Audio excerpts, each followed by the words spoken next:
দরদাম?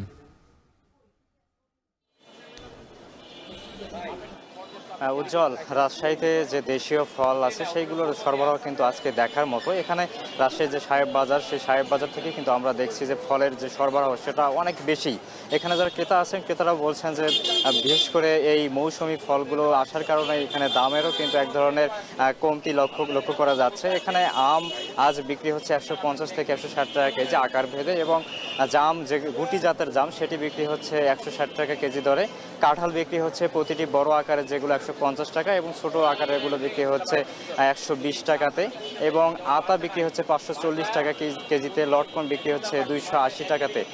তারপর এখানে যে পেয়ারা বিক্রি হচ্ছে 50 টাকা কেজি দরে, আনারস বিক্রি হচ্ছে 80 টাকা প্রতি পিস। সব মিলিয়ে দেশীয় যে আমের সমৃদ্ধি সেটি কিন্তু আমরা এখানে দেখতে পাচ্ছি। এখানে বিক্রেতাদের সঙ্গে কিছুক্ষণ আগে কথা বললাম, তারা বলছেন যে এবার যে পরিমাণ ফলের সরবরাহ, এই সরবরাহ যদি শেষ পর্যন্ত থাকে হয়তোবা তাদের যে বিক্রি সেটি ভালো হবে, এবং ক্রেতারাও বলছেন যে এই সরবরাহ যেমন আছে আগামীতে যদি এরকম থাকে তাহলে ক্রেতাদের যে কেনার সামর্থ্যের মধ্যে তাহলে বাজারের এই সব ফলগুলো পাওয়া যাবে। সব মিলিয়ে বাজারের সার্বিক যে পরিস্থিতি তা দেখার মতো, এবং এখানে সকাল থেকেই ক্রেতারা ভিড় জমাচ্ছেন। একটা উৎসব মুখর পরিবেশে কিন্তু এখানে ফল বিক্রি হচ্ছে। বিশেষ করে দেশীয় ফলের পুষ্টিগুণ একটু বেশি থাকার কারণে এখানে ক্রেতাদের চাহিদার কাছে কিন্তু এই ফলগুলো, যার কারণে মূলত এখানে বাজারের বিক্রি কিন্তু ফলের বেশি হচ্ছে।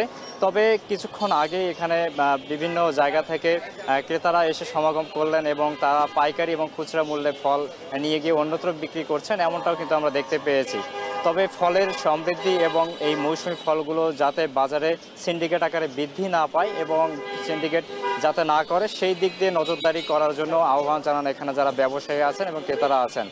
উজ্জ্বল, রাজশাহীর ফল বাজার থেকে এই ছিল সবশেষ। এখন জনপদ শেষ করার আগে শিরোনামগুলো জানিয়ে দিন।